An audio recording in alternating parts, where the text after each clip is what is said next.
Good afternoon, all. As the dignitaries are arriving, I would request all of you to please keep your mobile phones either on switch off mode or silent mode, please.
Good afternoon, ladies and gentlemen.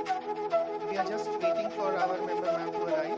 She has been caught up in an urgent meeting. So please bear with us for 10 to 15 minutes.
Good afternoon, ladies and gentlemen.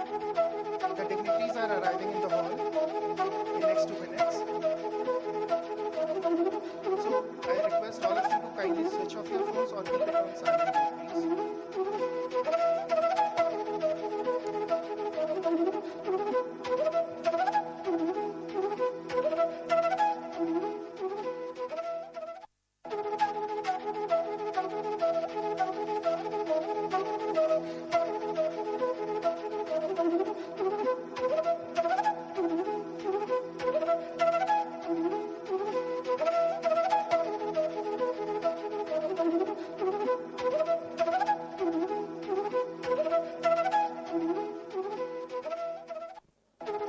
I would request the assembly to please welcome our dignitaries by a round of applause, please.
Ladies and gentlemen, today we have with us eminent personalities of the department who are going to share their journey of customs with us. Before I start the official proceedings for the day, I request you all again to kindly switch off your mobile phones or keep it on silent, please. It is the Indian tradition that before starting any function, we offer the ceremony of lighting. This is all the more important as we are celebrating 60 years of completion of the Customs Act. I would now invite all the dignitaries on the dais to please come forward and light the lamps and censers, please.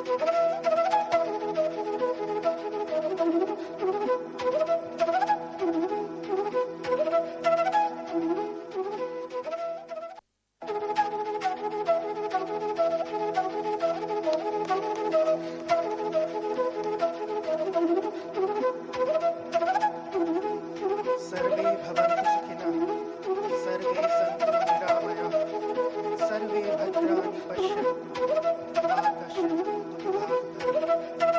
Om Shanti, Shanti, Shanti. Let these lights and the lamps brighten all our lives with happiness, perfection, and health.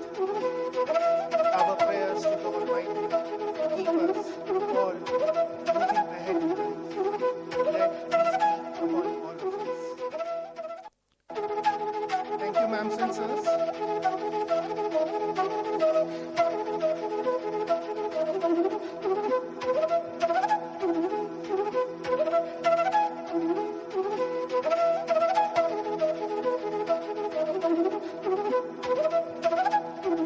I would like to invite Chief Commissioner of Customs, Delhi Zone, Srimati Aruna Gupta ma'am, to welcome Shri N.K. Jutsi sir, ex-chairman CBIC, with a bouquet of flowers and a memento.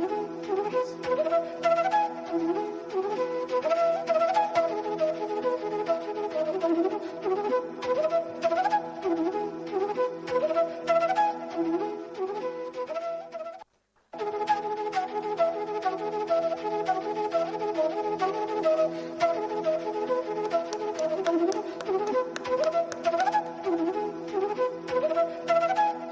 मुख्य आयुक्त Delhi Shrimati Aruna Gupta ma'am से गुजारिश करता हूँ कि Shrimati Mala Srivastava ma'am भूतपूर्व सदस्य CBIC का बुके और मोमेंटो से स्वागत करें।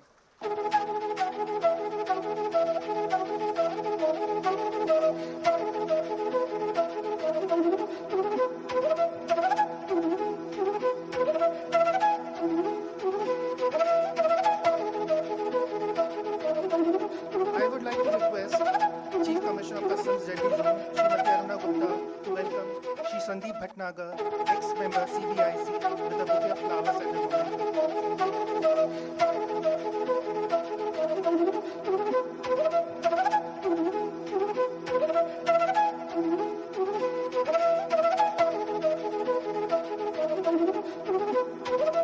Please have a round of applause. I would like to request ma'am again to welcome Shri Sunil Sahni sir, ex-Principal Chief Commissioner CBIC, with a bouquet of flowers and a memento.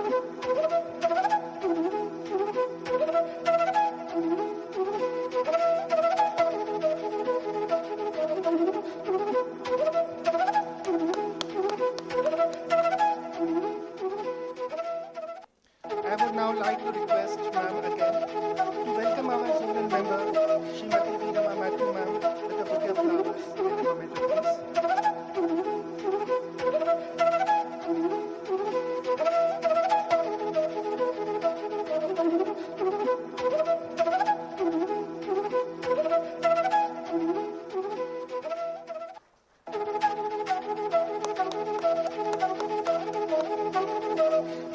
Ma'am, I would like to request Srimati Aruna Gupta, Chief Commissioner of Customs, Delhi Zone, for the welcome.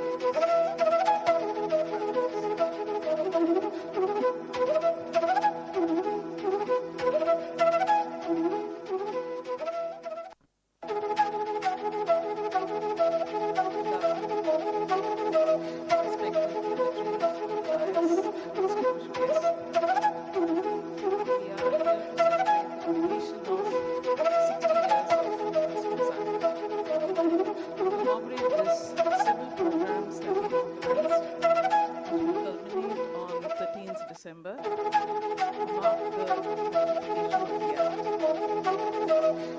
As all of you are aware, Customs Act is a simple, one of the simplest acts to the best of time, and being able to cater to the requirements of changing times. This act is very easy to understand, and over a period of time has not undergone too many amendments. The beauty of this act lies in its simple language, and despite its simplicity, it has been able to take care of any eventuality.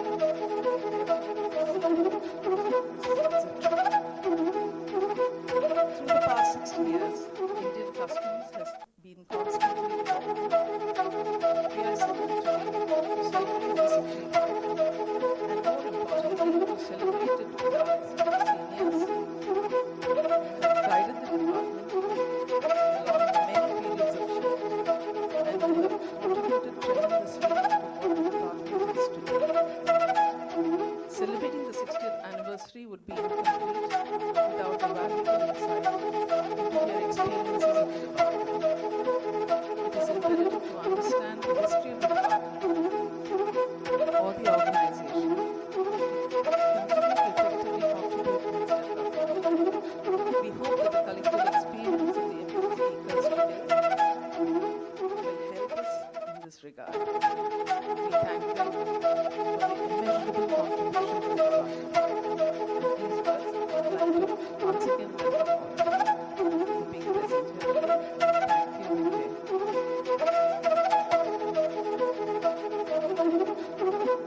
Thank you, ma'am. I would now request our zonal member, Srimati Veerama Matthew ma'am, to address the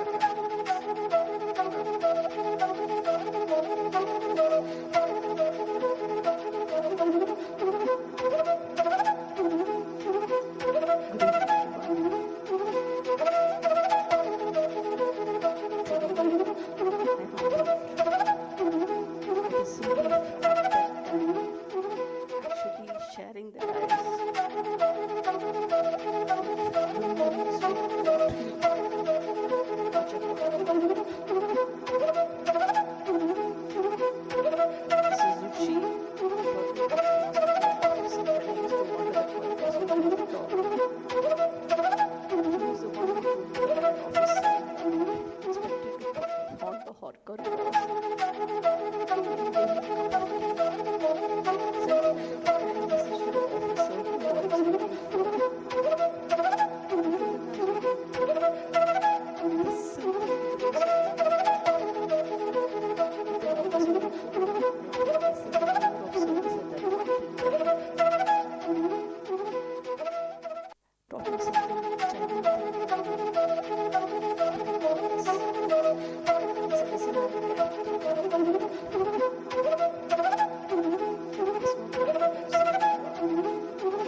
sharing a dice with them.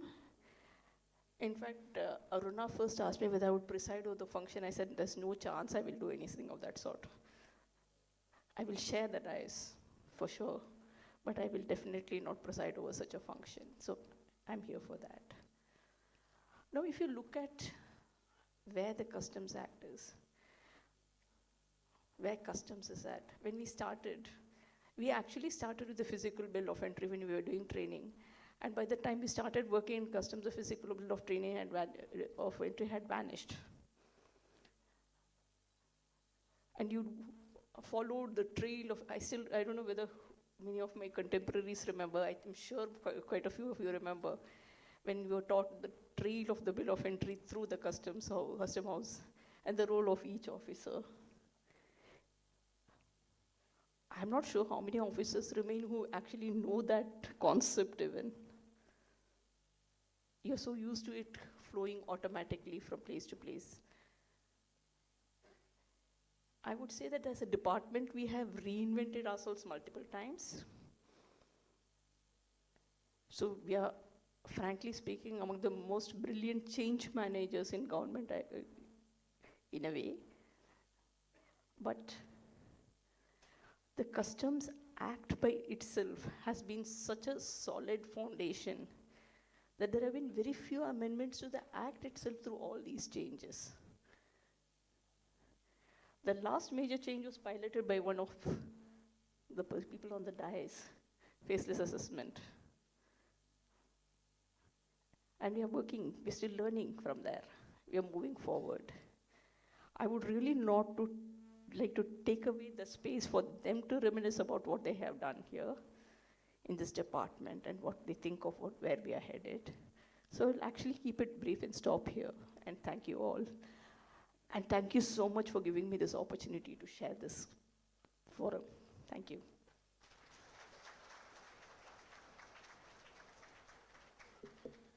Thank you, ma'am, for your guidance and sharing your experiences with our dignitaries on the stage and the vision ahead for the department. Now, I would like to request our first speaker of the day, Shri M.K. Jutsi sir, ex-chairman CBIC, for sharing his experiences. Shri M.K. Jutsi sir is an officer of 1966 batch of IRS Customs and Indirect Taxes. During his illustrious career of 37 years in the department, he has served in various capacities and roles at many stations including Chennai, Ahmedabad, Mumbai, Jaipur and Delhi. Besides, sir has also served on deputation to the Ministry of Defense, Central Vigilance Commission and Ministry of Food and Civil Supplies. Sir retired as chairman CBIC in 2003. Sir, the stage is all yours.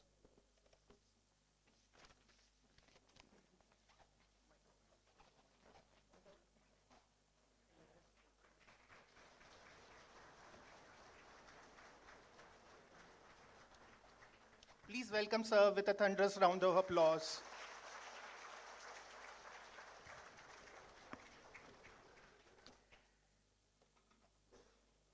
Well, ladies and gentlemen, friends, you're all much too junior to me.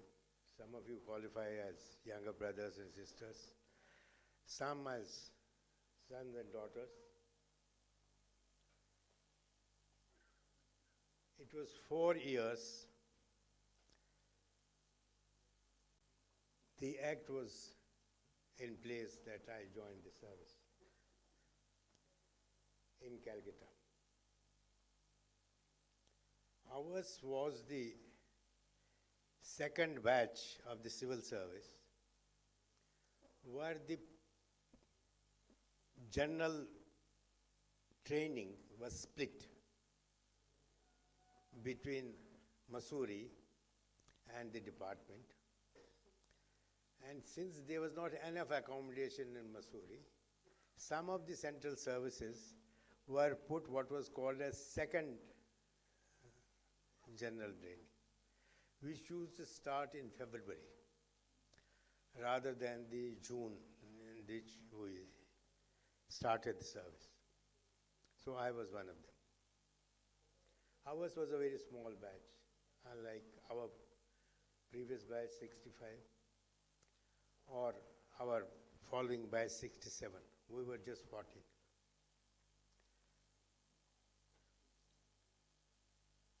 We started either at Bombay or at Calcutta. They were half at Calcutta and half at Bombay. It was September, October we joined, and February we reported in Mussoorie till end of June when we completed our foundation course, as it's called, and then went back to our jobs. Those days there was not much of a departmental courage or training. There used to be 3 months general course which used to be seen by the DI office, Director in Inspection. Those designations now don't exist even.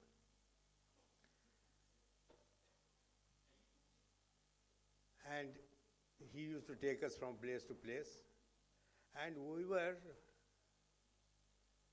handled by a person who was of the rank of assistant collector. This collector was changed in the late 90s into commissioner. Otherwise it was superintendent, assistant collector, deputy collector, additional collector, and collector. And when I joined, there were 16 collectors in all, between customs and central excise. 3 main custom collectors, 4 actually were Calcutta, Madras, Cochin, and Bombay. All others were collectors of customs and central excise in their jurisdiction. After doing 2 years, both custom and central excise, we were posted. I married a batchmate of mine.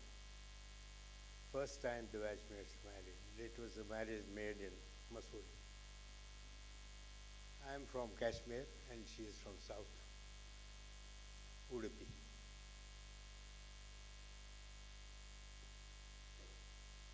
They thought it fit that we should be sent to Madras. Those days Madras, now Chennai. She was sent as assistant collector customs, and I was superintendent class 1 in central excise. I have done in my career all positions. I have done superintendent central excise, assistant collector central excise, which now you say deputy collector, deputy commissioner. I have done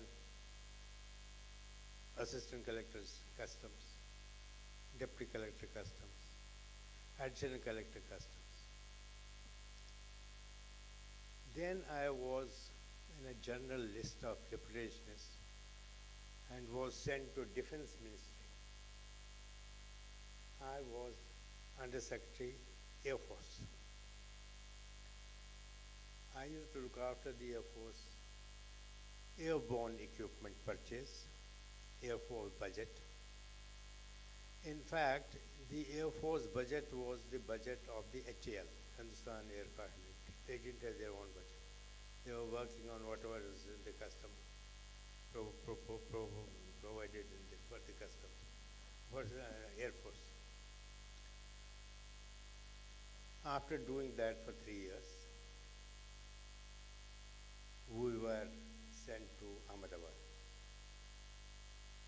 I was on the central excise side. And Ahmedabad had sort of a dual jurisdiction.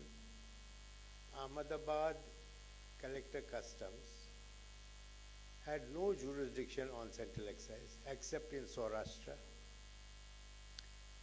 and Collector Central Excise controlling this thing was Baroda, who used to look after the whole of Gujarat, including Ahmedabad.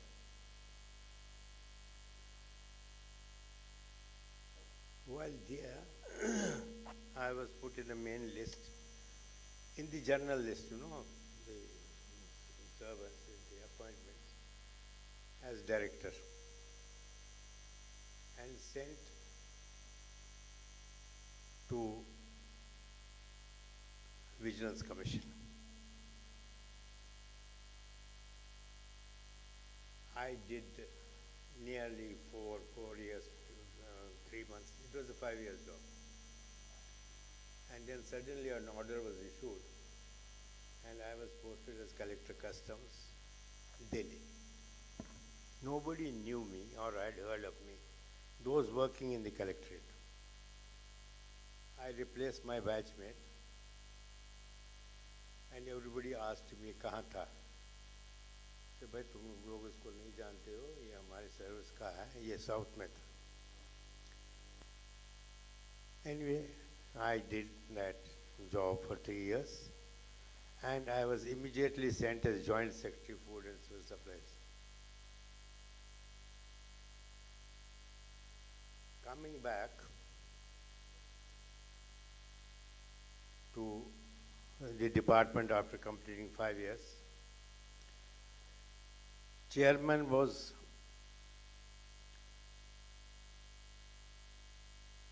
one Mr. Govindraj, who my wife and me were common assistant collectors in Chennai at the beginning and good friends. Anyhow, he said, "You know, you have served too much together. You should now go and work separately." I said, "Fine." Then I was sent to Bombay as ADG, anti-wage. I worked there for 2 years and then came to headquarters. From there I remained in Delhi only till I became Chief Commissioner. It was thought that as Chief Commissioner I would have to be out of Delhi for 6 months and then I'll come back. But the government decided to increase the retirement age from 58 to 60. With the result that everything froze. I went there in Jaipur, and Jaipur Chief Commissioner used to look after the 6 commissioners, 3 in Rajasthan and 3 in Madhya Pradesh. Thereafter, I was brought back to Delhi as DG DRI. And within a short time, I was made member, and from member I became collector in my turn. This is my whole career. As far as the Custom Act is concerned, as I told you, I worked in every capacity. It is one of the neatest acts, whether of language, clarity, and brevity. We were governed by a Sea Custom Act of 18 something, I forget the year, 78. 78. From there they had culled out this 62 Act under the guidance of Mr. M.G. Abrol, who was OSG, one of the Imperial Customs Service officers, and Mr. J. Datta, who was an IRS officer, and also became chairman. They did a very neat job of it. Then it was amended only once in a big way to bring in the notified goods chapter. That was the height of smuggling in India. As you know, our industrial policy was of the leftist mold. Everything practically was banned for import. Our import duties were very, very high. and we had a terrible problem of smuggling.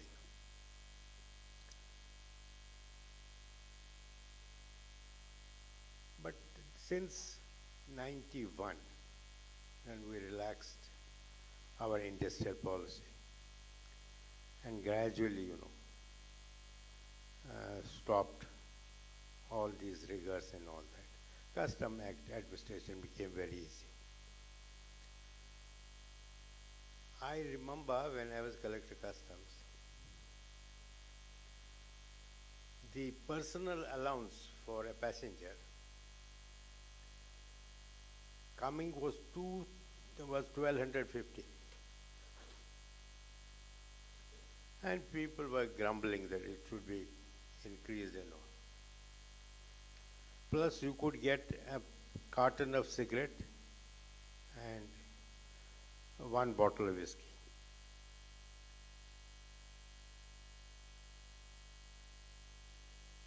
So we were asked to make a recommendation.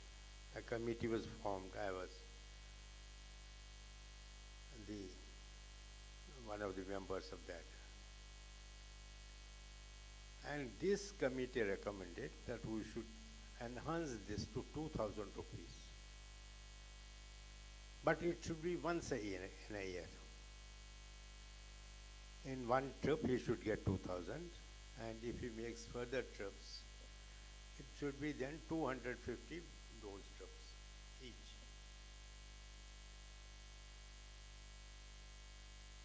I remember this was considered by the committee of secretaries under the chairmanship of Cabinet Secretary. One of the secretaries told the Cabinet Secretary, who were friends, 1 year here and there. अमा हम जाएंगे वापस आते हुए पोते के लिए ये लाना है, तुम क्या कर रहे हो ये? 250 रुपए में क्या आएगा? वो तो बिस्किट का पैकेट नहीं आएगा. So it was shelved as that. And now you know what the latest is. There were terrible rigors. There was terrible smuggling. And we were one of the most powerful government servants. We had good name, we had bad name also. There was lots of taint of corruption. But over a period of time when things relaxed, relaxed. And we must remember, the act or anything else has a relevance with reference to the time. You could never imagine a function being held by a custom department like this. I was just remembering, this flower, unimaginable. Who would give you that money to even get the flowers? And the question simply did not arise. We were not getting the living wage. We started with 400 rupees. That was the highest salary. Whether you were in IAS, you were in civil service, you were IPS or anything. Then if you pass the exam, advanced increment you will get, it will become 510. Till you have completed 5 years, you were at that. After 5 years, you will get 700, basically. I remember the poverty was so much. We had 2 daughters. They were born one after the other quickly. The first daughter, she used to enjoy taking a lot of milk. Then on her second birthday actually month, my wife lost her younger brother. He died. He died in our house in Chennai. They gave her injections, this, that, and all to stabilize it around. And she suddenly lost the milk. She just couldn't produce the milk. The baby couldn't. The neighbors in the block came and all. One lady went, much older children and all. She sent for a bottle and all that, got the bottle, got milk, etc. And after 5-6 hours, the baby was fed. And since then, she was on bottle. The second, the mother couldn't produce the milk, they were on milk. And I could not, even two of us, working, having no luxury or anything, run the car.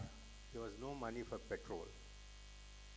Because they used to take a lot of milk. Whatever was recommended milk so much, but they used to take a little more milk. What could we do? That was the poverty. This nation had, it's like that. You couldn't help it. The first time the public servants got some kind of a relief and all was when they decided, and that was when 84, yes, 84. Rajiv Gandhi and Prime Minister suggesting use the car for going from office to home to office. Till then, whoever was using the car, collector, etc., it was all illegal. It was be signed for by some inspector, preventive or inspector or assistant collector, preventive, as petrol, given petrol, preventive petrol or something. There are lots of stories one can tell you, very hilarious. And I had somehow a reputation of being insubordinate.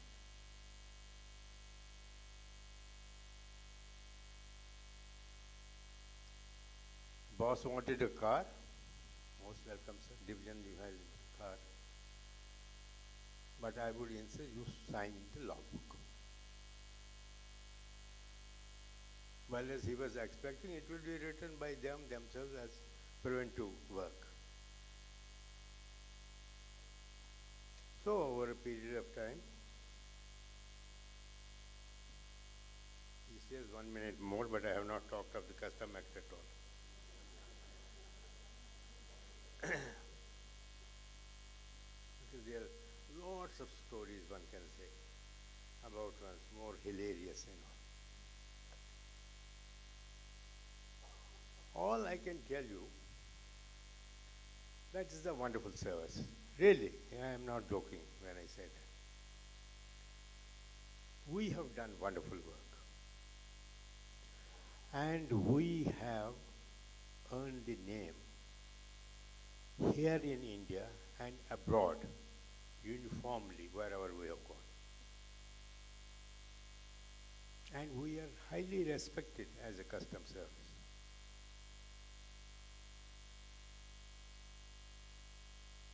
Basic Act is responsible for that, and over a period of time, the training we get, the contacts we develop, the circulars we get, very nice and kindness of the senior officers who teach you as a brother, a sister. I have in my career never refused to see anybody. Actually, my colleagues were laughing when I was chairman that at 12 o'clock in the night in North Block, I saw a peon, a level officer from Kochi. And I knew his case fully. I knew nothing could be done, he had to go. But the person had come thinking the chairman will help me.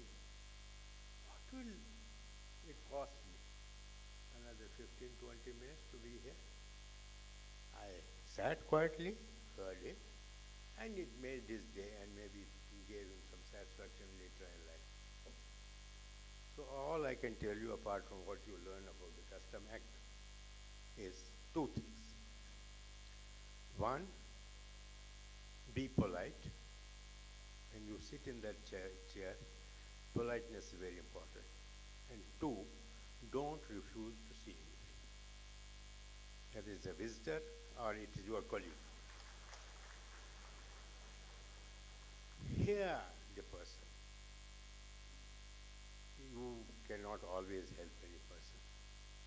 But by and large, you can help. You can understand what the person's difficulties, especially where we have large number of lady officers. And lady officers, when they are of the DC's age or additional commissioner age, their compulsions are very great because of the children. Hearing them itself is great. I remember,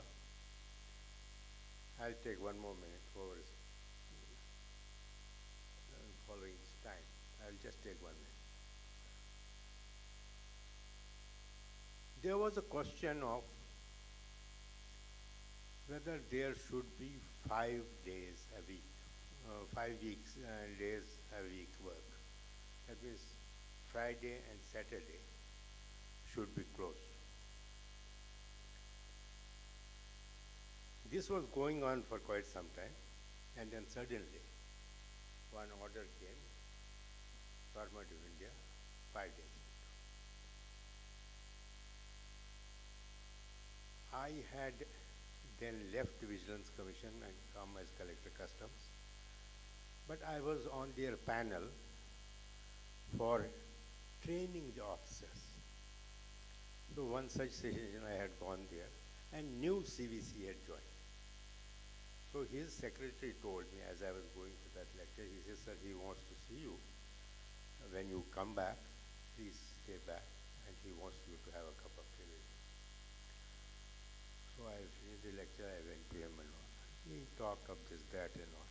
He said, you know, I have heard quite a lot of you. Please don't cut your connection with us. Oh, I know you have got a job now, full time and all, but whenever you can, you remain in our panel. I said, sir, I have a question for you. Because he was Secretary Personnel before he came as CVC. He said, what do you do? I said, sir, how did you suddenly decide this 5 days a week?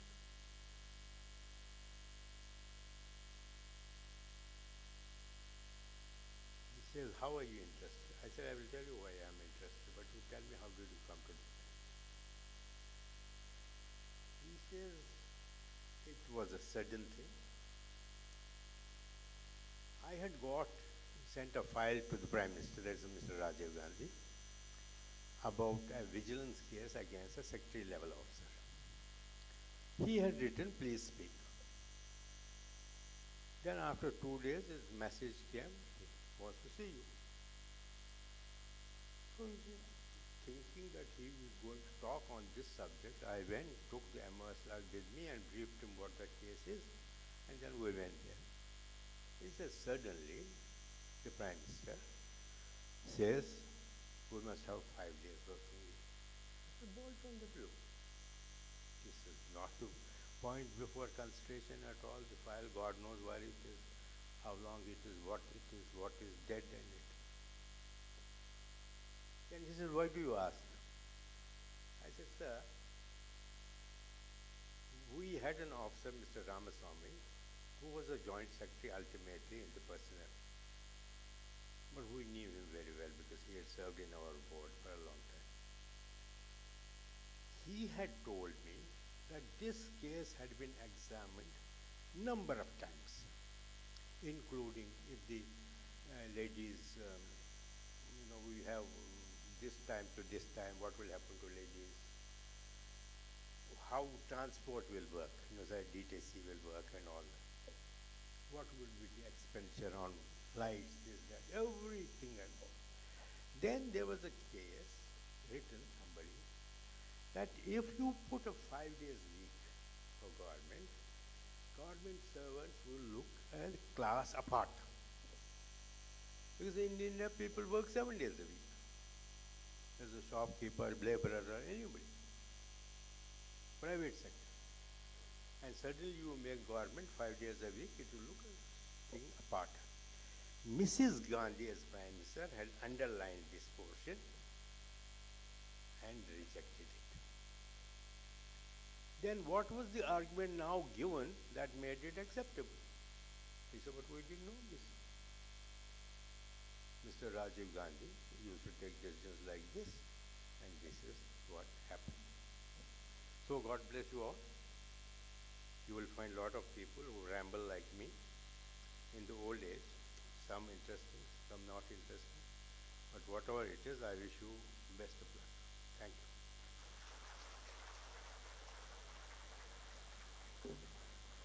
Thank you, sir. I am sure your experience will be an encouragement to the young officers of the department to perform to the best of their abilities and do well in service. Now, I will invite next speaker of the day, Srimati Mala Srivastava ma'am, ex-member CBIC. Ma'am is an officer of 1978 batch of IRS Customs and Indirect Taxes, who holds a diploma in development finance from United Kingdom. During her illustrious career of 36 years in the department, ma'am has served in various capacities and roles at various stations at Mumbai, Kolkata, Chennai, and Delhi.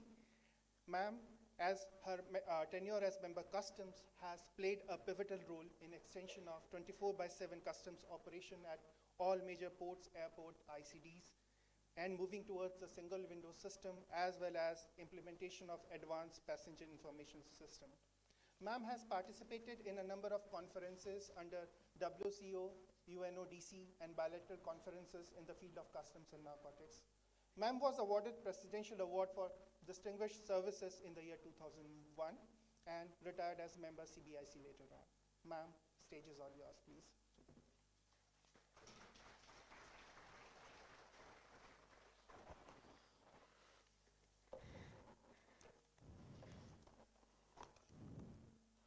Good evening.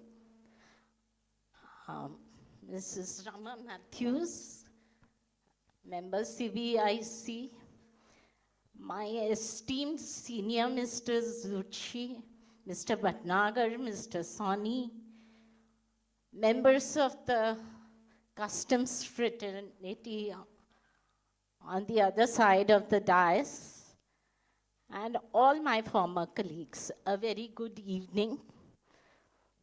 When Aruna called me up the other day and asked me to participate in this celebration of the Customs Act, I agreed because I have been very closely associated with customs all my life in service.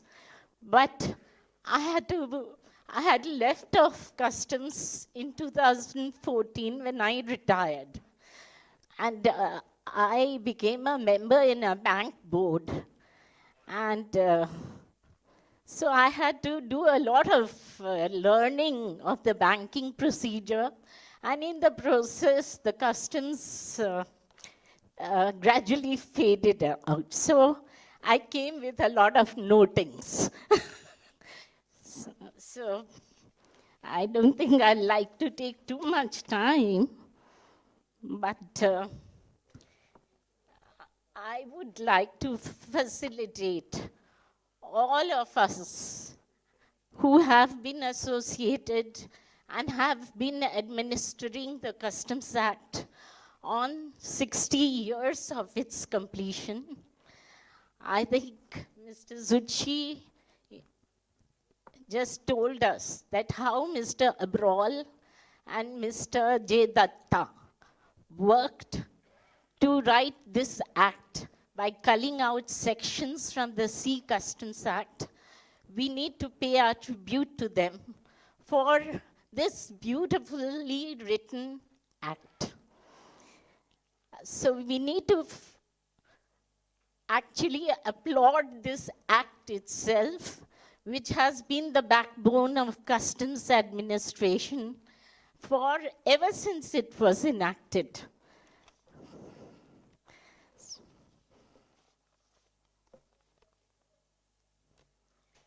all the provisions under the Customs Act, such as notification of prohibited goods, the effective date for rate of duty, the clearance of the customs goods, then provisions relating to offense, penalties, appeal, and also the imports, not only through sea, but through air, through post, through nowadays courier. It has absorbed all these changes and many more, which I'll touch later. So I think it's an act which has been written very precisely, with great clarity, and with a lot of vision, because it is taking care of customs administration even till date. So when I joined customs, the very first jolt to it that I saw was in the year 1979, when the Indian government agreed to the gap valuation.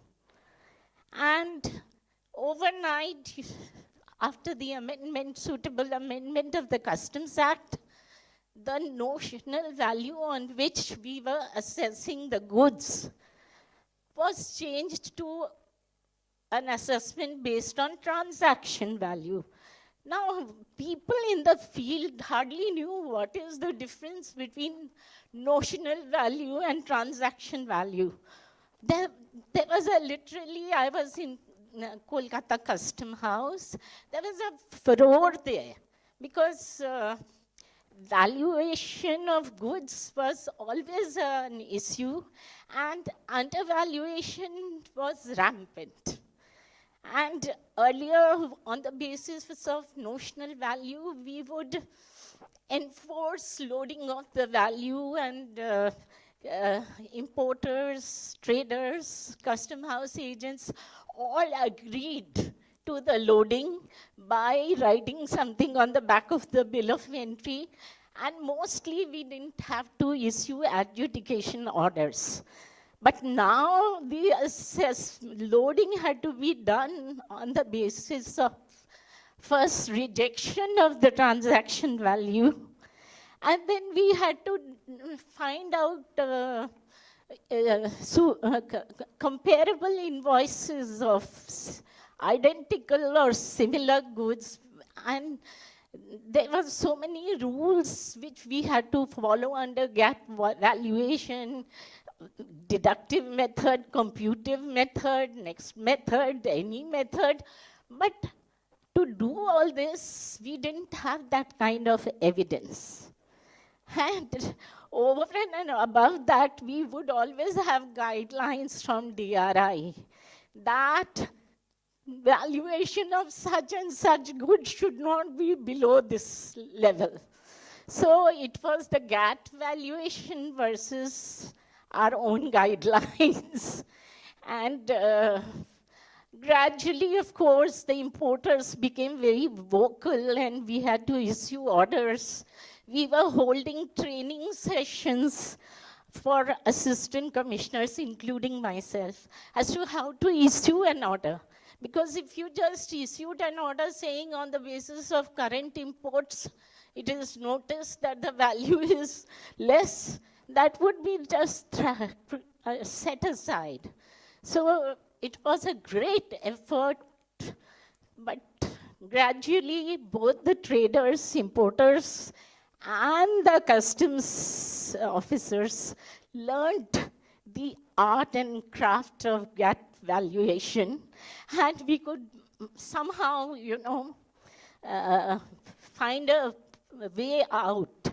But it has been a recurring problem since then, till maybe even now, I'm not sure. This is a problem because we don't know how to load the value, and undervaluation is the rule and not an exception.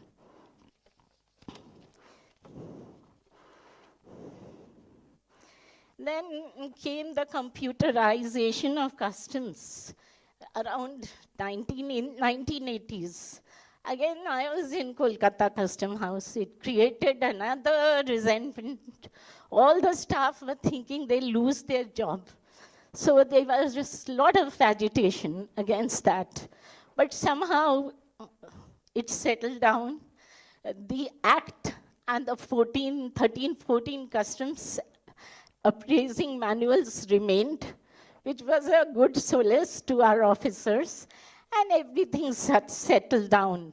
Gradually, customs realized the benefits of computerization in the form of availability of such scientific data, of imports, exports, closing of the manifest in the MCD Department of Customs became a more computerized job. And there were so many other benefits. So people settled down with the computerization. And computerization also increased our importance because we had very reliable data to send to our board, Ministry of Commerce, which helped in policy making. And I think it has been going on. Mostly all trade data is coming from customs. So all these years, I remember that as a probationer, most of us loved the sleek-looking book of the Indian Customs Act as compared to the Central Excise and Salt Act. Many of us didn't know why that salt was there. So, but at that time, we didn't know that administering the Customs Act meant administering endless number of allied acts. And you had to really master those acts because mostly those acts were directly administered by you. Very few acts were administered by the respective agencies.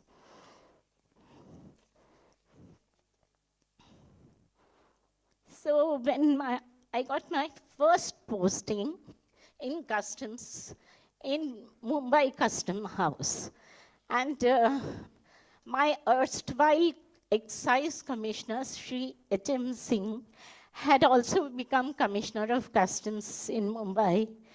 And there was so much grievance about delayed drawback that I was promptly put into the drawback cell, drawback department of Mumbai Customs, and told to initiate a 24-hour disposal of drawback claims procedure.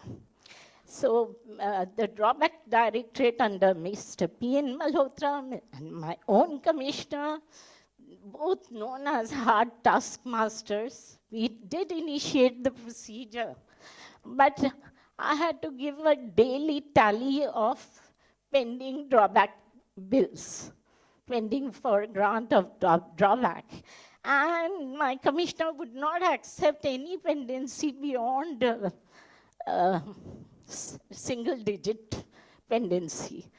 And my job was to clear my own drawback shipping bills, which were not less than 200 or 250. Then there were so many cells. Every hour we had to walk into the cells and try to expedite. And of course, I had a very dear colleague who was on the verge of retirement. I also had to cajole him, please clear your drawback shipping bills and don't return them with queries on bits and pieces of paper. Those days are gone. We have to do it in 24 hours. So I was there in drawback, and after that I was sent to Kolkata Customs, and In Kolkata Customs, I became in charge of the appraising side and was given the machinery group. Those days, smuggling of TV, is air conditions, etc., declared as parts was rampant. And the printed circuit boards, which were a restricted item, came separately under some replenishment license. And it was really tough because you had to tally all the bills of entry to establish that the importer had imported not the parts but the full TV or air conditioner. So we had our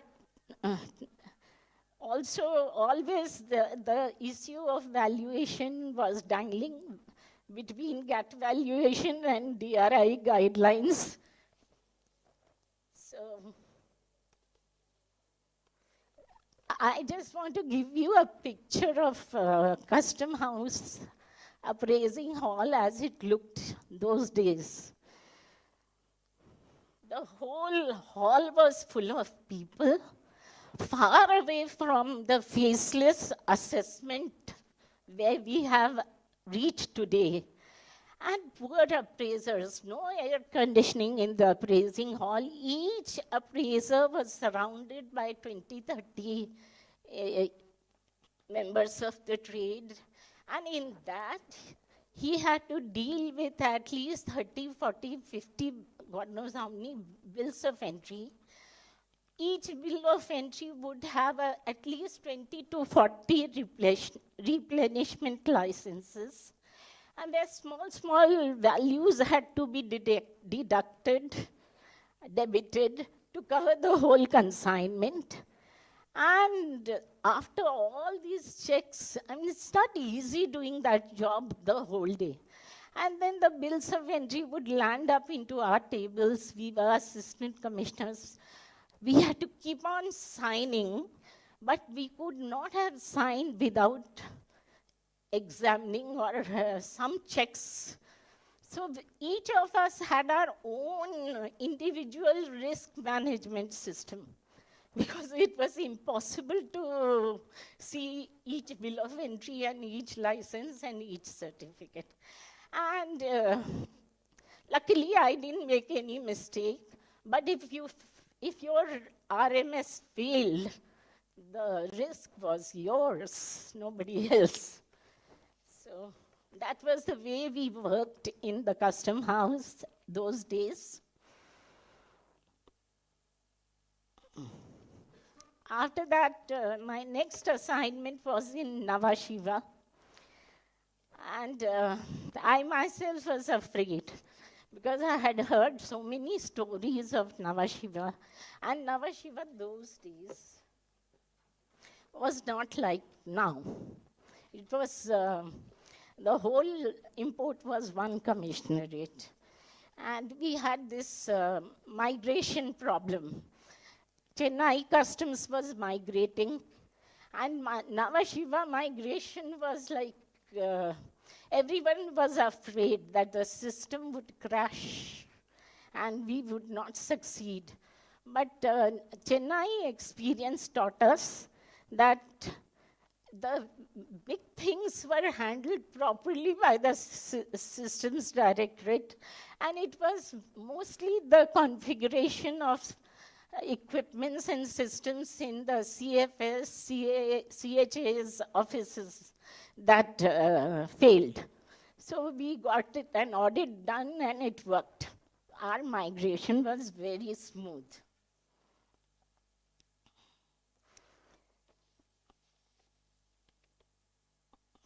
Also with customs version 2.0 came the monitoring of bills of entry, dwell time of bill of entry, and it opened our eyes to how much delays were being caused by other agencies, which is why I think the board moved towards single window system, and this faceless assessment. And I think that procedure of SWIFT and faceless assessment has considerably streamlined the clearance and has caused a lot of efficiency as compared to earlier.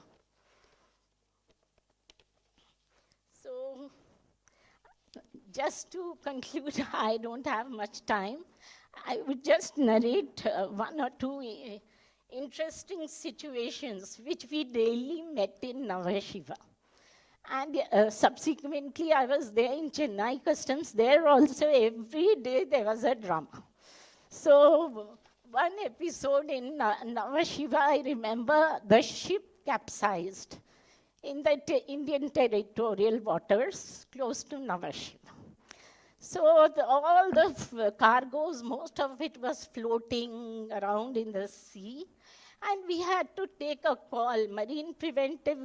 I thought that was their jurisdiction, but they were not coming forward. So we deputed our officers. And, you know, I was always intrigued by one provision of the Customs Act, Section 21. When I was a probationer also, I thought, what is this jetsam, flotsam, you know? And then, you know, that remained in my mind. I told my additional commissioner, V.M. Singh, V.M. Jain, see, you are going there to attend the interdepartmental meeting. Let us deal with this capsized goods floating around as jetsam and flotsam. And the Customs Act and the Customs Manual saw us through. No problem occurred. We dealt it in accordance with the manual, and we were safe. Then I remember the FSSAI, just before Diwali, they held up all the consignments of dry fruits. Why? Because they now wanted to draw samples of each consignment. The head, FSSAI head in Mumbai would not listen to us. So we picked up the phone and called up their head in Delhi. Luckily, he happened to be my batchmate in IAS, a very forward-looking, positive person. And he allowed us to clear the consignments on the basis of old FSSAI procedure. And thankfully, the dry fruit consignments all got cleared smoothly before Diwali. And another thing I remember is how one importer of liquor came weeping to me. Madam, these FSSAI people want to draw 2 bottles of each variety of liquor that I have imported. And some of them are running into lakhs of rupees. And he wanted a solution to that. So we really had very interesting episodes happening there. I also remember a Hajj passenger coming back from Hajj with Zamzam water in commercial quantity. You know, and he was saying, I have brought it for my relatives, so these need to be cleared. This is my baggage. So we had to daily deal with this type of situation. And I had a wonderful experience being attached to customs for 20 out of my 36 years, having done my bit in every major custom house. And on this day, I must remember all those who have worked under this Customs Act, how this act and its procedures have been the backbone of customs administration till date, despite so many changes. And must remember the contribution of all those people. And in recent times, I want to congratulate all of you working in customs for initiating, for completing so many good procedures like e-Sanchit. You know, earlier they used to say you are holding up the bill of entry, but the bill of entry was filed and it was pending on customs account. But it was the documents which were not being supplied by importers. So e-Sanchit has solved that problem, and then all these new procedures. I must congratulate all of you. And I wish a long future for Customs and the Customs Act. Thank you so much. And thank you for putting up with my long speech.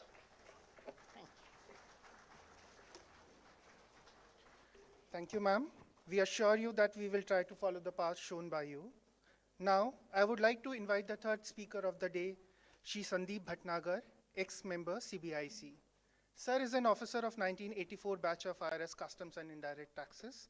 During his illustrious career of 37 years at different stations, including Chennai, Kanpur, and Delhi, Sir has served at Consulate General of India as well at New York. He was the member secretary of the Kelkar Committee on Indirect Tax Reforms. Sir had conceptualized and implemented the Turan Customs, the faceless, contactless, and paperless program of trade facilitation. Sir was awarded Presidential Award for Distinguished Services and also received commendation from the Honorable Finance Minister. Sir has also authored 2 books, which very few of us know. Sir had retired as member CBIC. Sir, please welcome.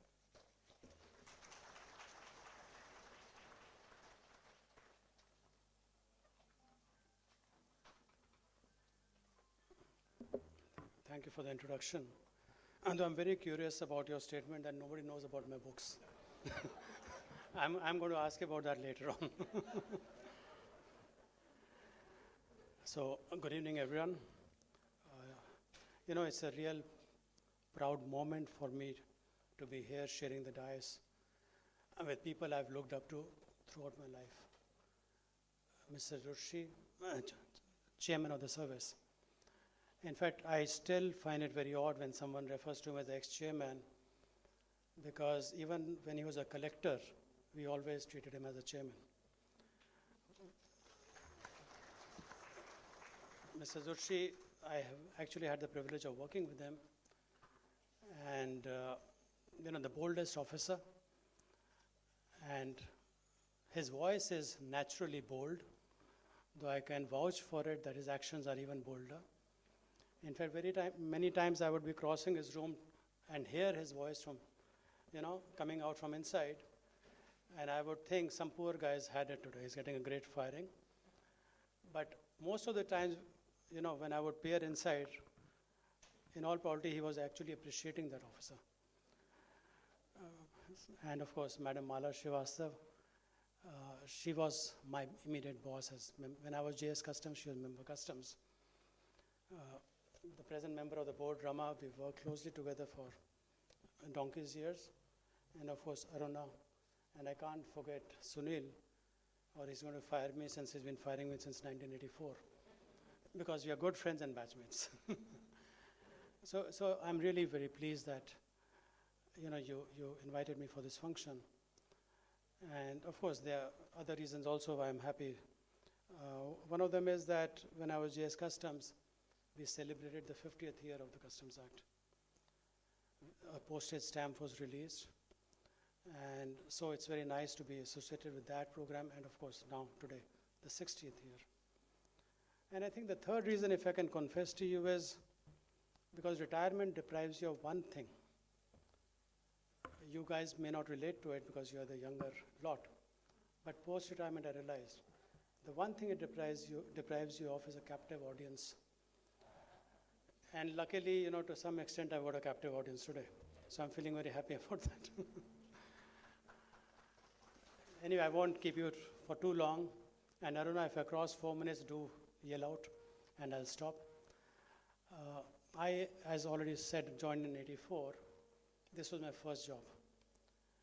And I'm throughout from Delhi, you know, school, college, everything.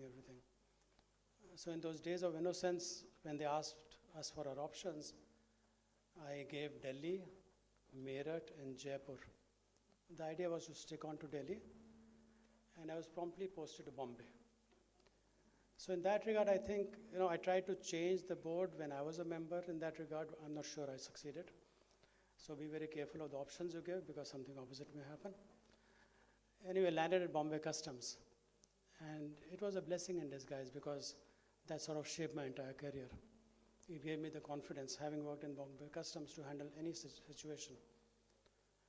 And those are, of course, as already mentioned, the days of the manual documents.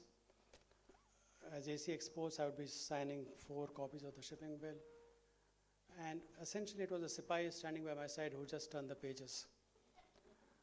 But somehow, I like to think that, your instinct kicks in and you don't make a mistake. And of course, I used to pray very hard that I don't get caught if I make a mistake. So luckily, I didn't get caught. But those were those days. Computerization had just begun. There was a Sperry system of the IBM, huge, huge system. The younger generation would not be able to visualize it. And the good part was that whoever worked in that environment of systems got an air-conditioned environment. So that was amongst my first, I simply asked that, make me in charge of the systems there. And of course, I also worked at Sahar. And those were the days when, as an assistant commissioner, I couldn't really walk in the baggage hall, because from the conveyor belt right till the counters, it was crazy. The crowds were there. Everybody would be faithfully arriving with a 2-in-1, a VCP or a VCR. And I recall the national washing machine, 7-Eleven, was hot selling item. In fact, the first reward check I got, I used that to buy that washing machine. So a lot of memories of Bombay Customs, and then from there I came as Undersecretary to the board. I joined in TRO, and but of course I worked on the customs side as land customs, etc., customs 4, FTT, and that is where policy making happened. And it was a great experience, because those were also, the early 90s were troublesome time for the nation. And as customs, we contributed. The foreign exchange crisis was there, gold had to be sent out. So those were very, hectic days, but we felt proud when the finance minister, Dr. Manmohan Singh, was there. He would sort of recognize you. And, reducing the bonding period, etc., all those were done during that time. So that was a great learning experience for me. But there again, a running theme whenever I talk about my career is the support I got from my seniors. 2 weeks into the job, and there was a file to be discussed with Dr. Manmohan Singh. So my director customs was Mr. J.K. Batra. God bless his soul. But we work very closely. Incidentally, Director Customs was actually today's JS Customs. And that time's Commissioner Customs is today's Commissioner Customs in the board. I'm talking functionally. So we went to Dr. Manmohan Singh. It was my note. And believe me, I didn't really know the subject fully, only 2 weeks. And Dr. Manmohan Singh, after, asked a few questions.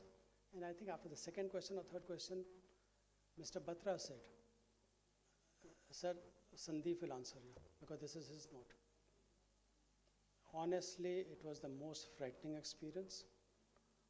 But within 15 seconds, one was comfortable. And that shaped me, because even in subsequent events, when I had to meet directly the Prime Minister, it was very, very comfortable. And all thanks to Mr. Batra's confidence in me. And that recurred many times, whether it was Mr. Zutshi or Madam Mala Shivasa or other seniors who I've worked with. Post that phase of being an undersecretary, I of course moved on to other places, whether it was Anti-Vision or what. And then of course I think the next golden moment, so to say, was when Indian Customs played a leading role in the trade facilitation agreement. It was a mega agreement, and as JS Customs, I handled that as a negotiator for India. And if I look back, there were basically three officers from the department, taking care of it. Mr. P.K. Mohanty was that time in Geneva. He was succeeded by Vivek, our present chairman, and I was here in India. So that was a turning point, really, in the way Indian customs has evolved. Because at least the old-timers would know that when we were youngsters in the service, I don't think anybody ever questioned me as to why clearance of goods was delayed. That question was not, nobody could question customs on that. And we ourselves also didn't really apply our mind to that. Extremely pro-revenue bias was there. We would see the FTP or the EXIM policy at that time, Appendix 2B or whatever. So the mindset was very different. And then, of course, I think the TFA, then another major development was, of course, the Kelkar Committee. Again, there I have to personally thank Mr. Zutshi for that, because when I had put up the note for the formation of the committee, I had not proposed my name as member secretary. I had proposed one of my colleagues' name. But Mr. Zutshi, of course, saw something which I didn't see, and he cut that name and put my name. In fact, that is the only file I can recall where he overruled me. And that was again a great experience. But the Kelkar Committee, I think, should always find a mention whenever future generations talk of reform in the department, because that is where the seeds were sown, that we have to be service oriented. So that's the starting point. And of course, even that year, again, Mr. Zutshi, frankly, he's been involved in so many, golden moments of the department. In fact, it was the 2003 budget, I remember, when the budget day restrictions were removed. Unheard of, Old timers would tell you what they were, especially on the central excise side. And I recall they were removed in 2003, but I had actually proposed them in 2001. And the then chairman had jokingly remarked, Sandeep, if you press this point, bahar jaakar patthar padenge hame. Not from the trade, from the department. For whatever reasons you can understand. So that was again great. And Mr. Zutshi did another great thing actually, the textile, bringing the textile into the levy. That was again phenomenal. So the TFA and all were great developments. And we were especially proud of the customs service to which I belong when I and Vivek were there in Bali when the agreement was being signed. And our leader of the delegation was the commerce minister. And in a big crowd, he singled us out that this agreement happened because of the contribution of the Indian customs. So that was a very special moment for us. Then post that, of course, one moved around. But I think what actually gave me and my colleagues the confidence to carry out the reforms was the fact that systems, or rather technology, was made available. In the earlier days, I'm not saying we were short of ideas. Ideas were there, but technology was not there. And now the technology could keep pace with the ideas we had. And for that, I see a lot of systems people here. Shubhagata is there. I thought I saw Vinayak also.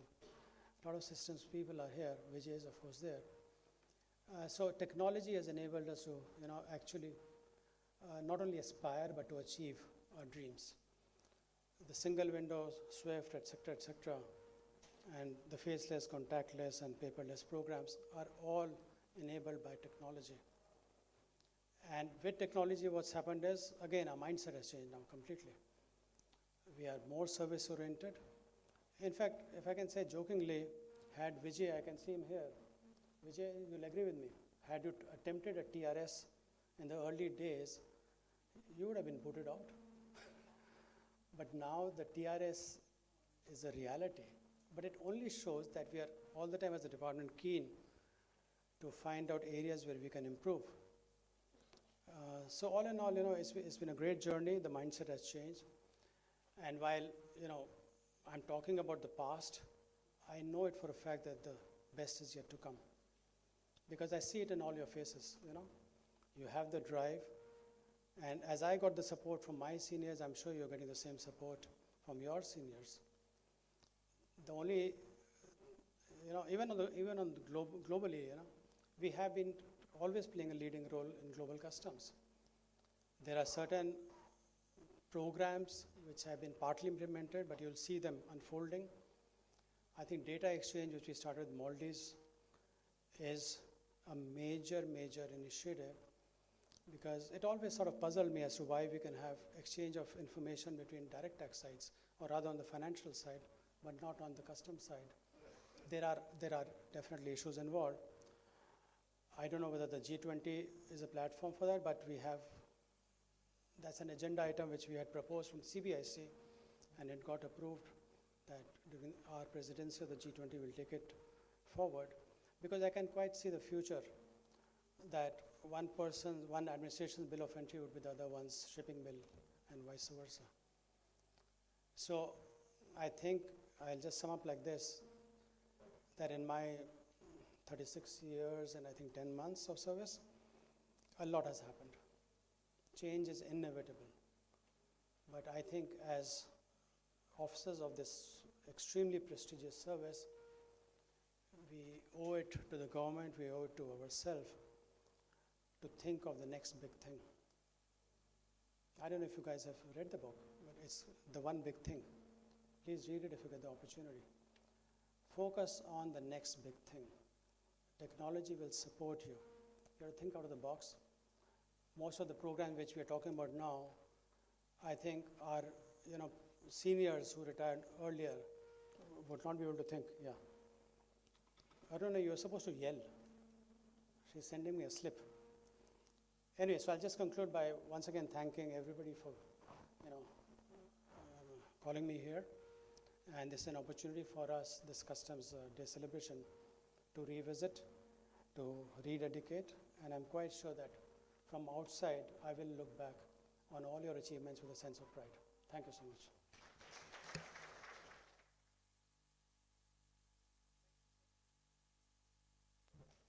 I'm sure your energy and commitment to work, including implementing new ideas for the facilitation of trade, will always act as a guiding light for officers in the department. Now, I would like to invite Shri Sunil Sahni sir, ex-Principal Chief Commissioner, CBIC, for sharing his experiences. Sir is an officer of 1984 batch. Sir.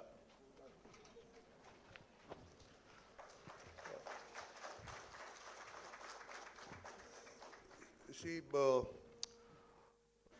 I'm overawed. Why? Because, firstly, thank you, Aruna, for having called me over for this 60 years of celebration, and I know why. But I feel honored and humbled that all these stalwarts are here, and I'm a small pygmy, don't go by my height. Mr. Jutshi touched on all the issues which he saw when he joined in 66, and Sandeep has concluded thereafter, after Madam Mala Srivastava's her say of customs, and then Sandeep has done. I would not take much time.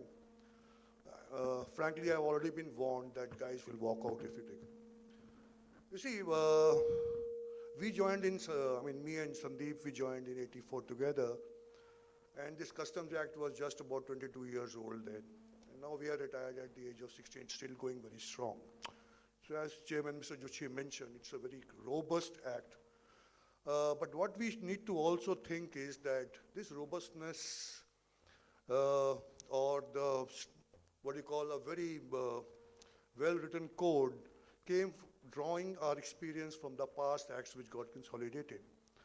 But we must also be very conscious of the fact that while this is a very robust act which has stood the test of time, but it also faced some challenges in terms of whether the importation has taken place or not, and whether the relevant dates came into play. But those things got sorted judicially.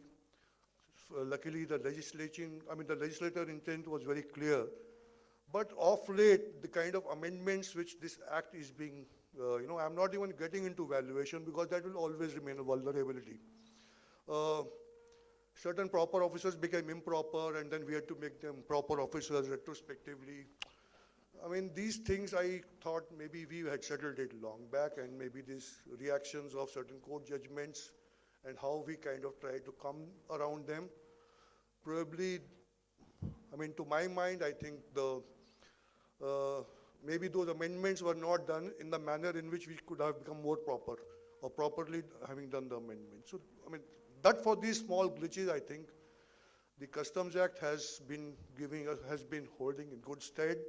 And because of this act itself, you know, we should also be conscious, which Sandeep mentioned in his address, that there are other externalities as well. There were a lot of international conventions, a lot of protocols, which also had to be honored.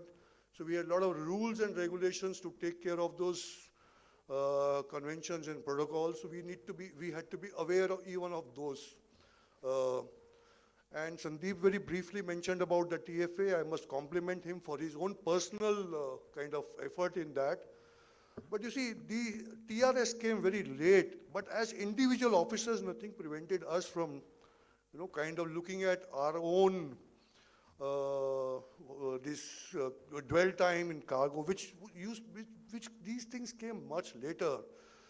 While the act became very good, it was a very good piece of legislation, but the implementation, the DNA of being suspect about everything till such time the 90s happened, and the winds of liberalization came in, which opened the windows of the North Bloc and our minds, as well as also in the Shastri Bhavan, the FTPs got amended, things which were on restricted or prohibited list became open. So the cargo which was stuck for 5 days or 6 days, we go down, you know, that even the passengers used to get cleared 2 days thereafter after landing.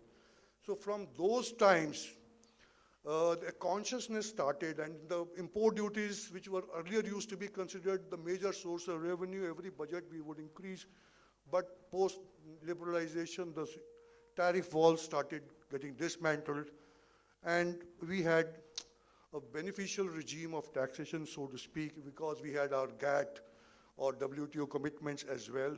We also cleaned up our tariff in '86, which I must mention here, because the Customs Tariff Act at the 6-digit level or at the 4-digit level, so to speak, became kind of internationally accepted, and for CVD purposes, simultaneously we brought in the Centralized Tariff Act also in '86, that kind of brought in how to capture the kind of imports or exports as per the tariff lines. But one must compliment not only the visionaries who are sitting here, who are stalwarts, but some of them, like Mr. Batra, which Sandeep mentioned, our procedural simplification, and we were the Customs Administration in India has always been in the forefront in terms of use of technology. And I think we should give full credit to the DG Systems, which has all along kind of worked towards bringing down the dwell time, and the kind of work which they have done. Sure, I don't want to take names, Sandeep has taken name, but I give the credit to the organization, which has really, really worked very hard, and it has, you know, that change in the thinking process also happened, even for the institution, as also for the individuals, because of the change which the DG system spurred in the department in terms of the processes.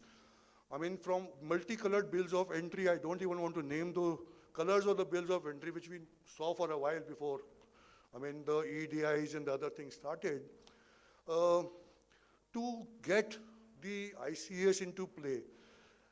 Yes, I mean, things take time. I would say that having worked as Commissioner Customs, preventive as well, which had some ICDs and as well in my 2 assignments, I feel that the ICDs probably we integrated them later, which had some of its own issues, but I mean, better late than never. Now today, at least, we have all the customs formations, whether they're ICDs, there is a SOP in place.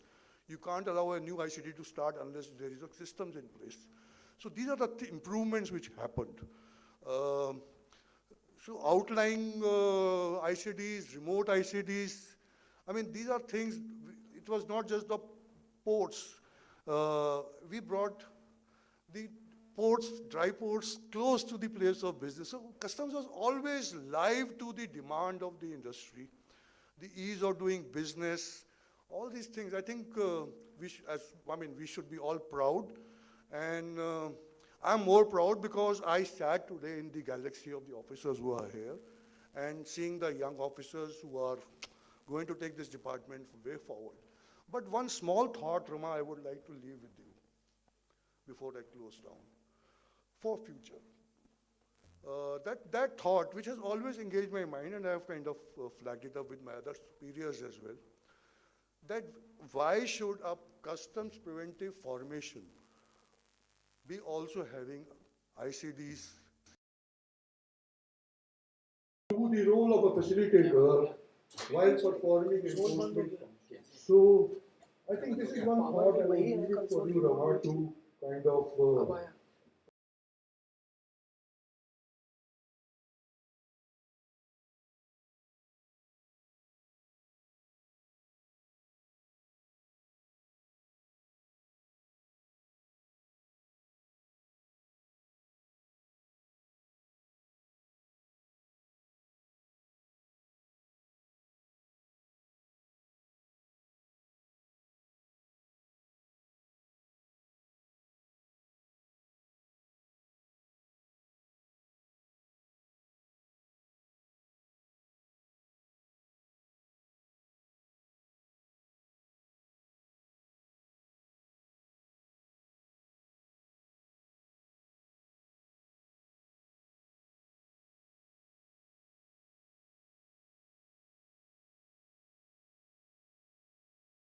custom house zones will, the chairman would only look at them.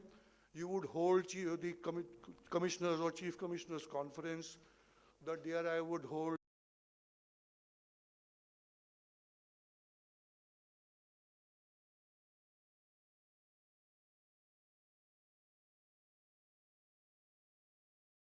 to be manning export promotion circles. That's a contradiction of sorts. I saw some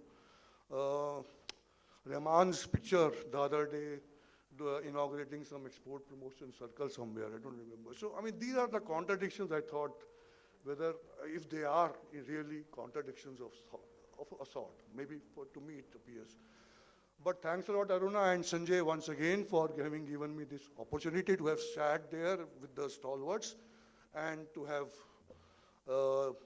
given some whatever I could think of, because the time being short and everything seems to have been covered by the speakers before me. Thanks a lot.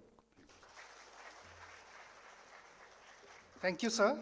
What I could not tell about Sir was Special Director in the Enforcement Department, Delhi, and Sir was awarded the Presidential Award for Distinguished Services in year 2001. And Sir had retired, as we all know, as Principal Chief Commissioner, CBIC. Thank you, sir, for your guidance and the patience you had with me. Thank you. We have organized a small cultural program showcasing our classical as well as folk dances.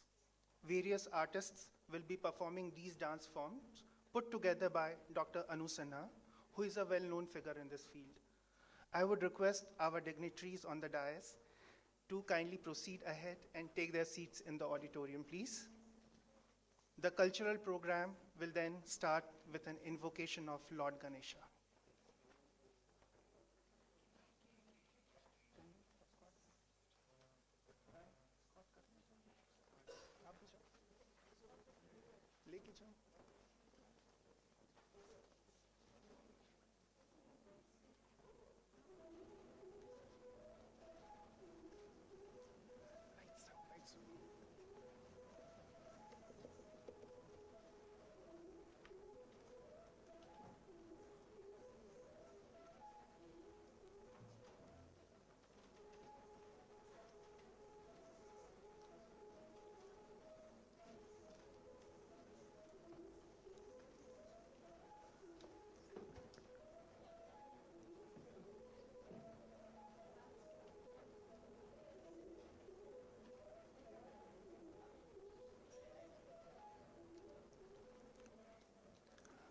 I would now invite Dr. Anu Sinha Director, Foundation for Krishna Kala and Education Society, for her performance depicting cultural heritage.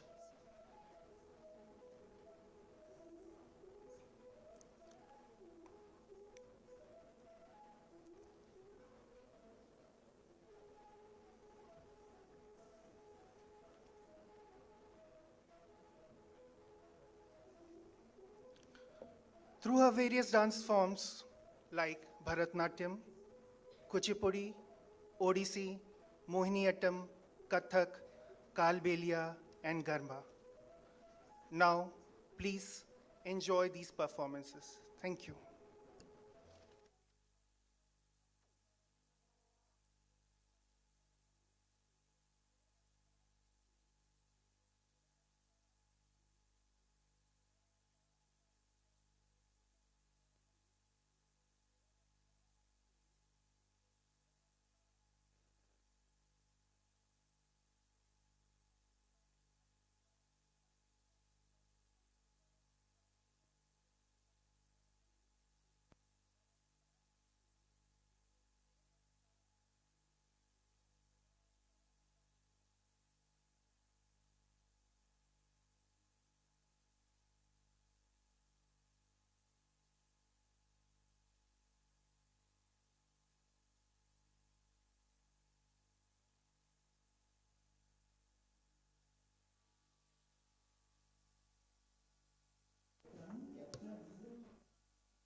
Murali Madhuri నాదృధీరనా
अफसोस नहीं जो तेरे लिए 100 दर्द सहे महफूज रहे तेरी आन सदा चाहे जान मेरी ये रहे ना रहे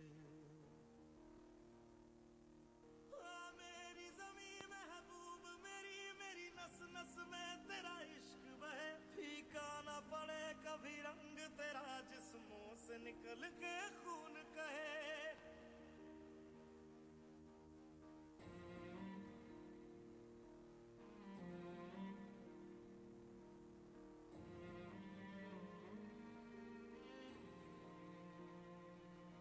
तेरी मिट्टी में मिल जावा गुल बन के मैं खिल जावा इतनी सी है दिल की आरज़ू तेरी नदियों में बह जावा तेरे खेतों में लहरावा इतनी सी है दिल की आरज़ू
Thank you for the wonderful performance, Anuji, and I hope all of you must have enjoyed the show. Before concluding, I would like to request our Commissioner, ACC Export, Shri Sanjay Bansal sir, to propose a formal vote of thanks. Sir.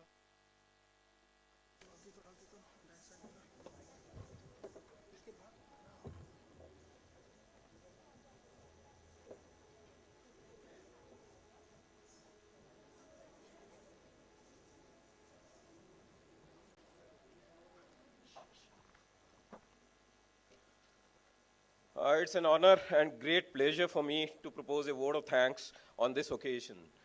Anniversary of any occasion like the celebration of 60 years of completion of Customs Act is a time to reflect. What better way to reflect than to listen to the legendary figures of our department on their experiences throughout their illustrious career.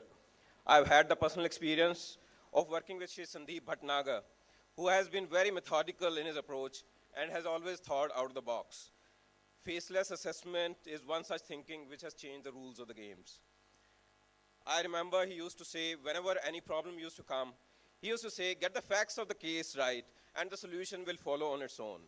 Also, if the solutions are not achieved through various advisories and circulars, which are being issued at different times by the board, then the policy change is needed to be brought about.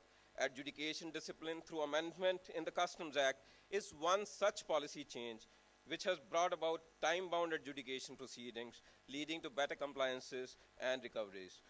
I'm sure such advice will be a great help for the officers to follow. On behalf of Delhi Customs, I would like to extend my heartfelt thanks to our illustrious speakers, Shri M.K. Zucchi, Mrs. Mala Srivastav, Shri Sandeep Bhatnagar, and Shri Sunil Sani, who had kindly accepted our invitation to be with us on this occasion. I would assure that the experiences and the advice which the speakers have shared today will always be with us and will be followed scrupulously. Next, I would like to extend my gratitude to our zonal member, Ms. V. Rama Matthew, who has been able to join us despite her extremely busy schedule because of the budget preparations and other assignments being handled by her. Thank you, Madam. Now, I would like to extend thanks to our Chief Commissioner of Customs, Ms. Aruna N. Gupta, who has been a constant support throughout in organizing this program and has always provided guidance to make this program a success. I would like to express my heartfelt gratitude to Ms. Anu Sinha and her troupe, which has mesmerized us with their dance performances. I would like to express my sincere gratitude also to Priyanka, who has been helping us in making this program and in all the arrangements. I would be failing in my duties if I do not recognize the efforts of each of the officer of Air Cargo Exports, with special mention of Ms. Nisha Verma, Deputy Commissioner, and Shri Shekhar Kumar, Joint Commissioner, and the officers of the headquarters team who have diligently and painstakingly executed today's program. Last but not least, I thank all the guests for gracing the occasion and being with us in the celebration of completion of 60 years of Customs Act. Thank you all. Thank you.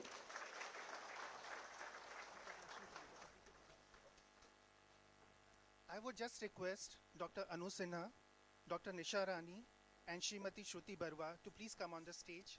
These are the dance gurus who have led the performance of today. And I would also like to invite, please Nisha, hand over the bouquet on behalf of ACC Export Commissioner to all the dancers, please. A big round of applause for all of them. And I would also like to invite Priyanka ji and her team on the stage, the event management team.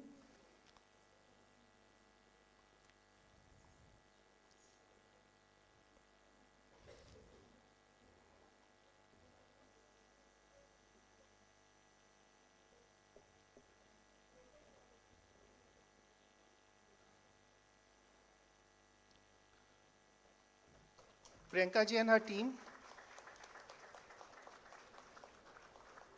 who have done the ice sculpting on both the side of the dais as well. I think Priyanka is here.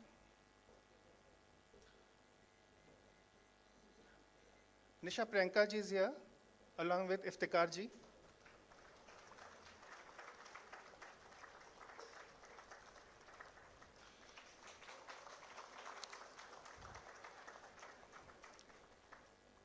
Now, I will request everyone to kindly stand up for the national anthem.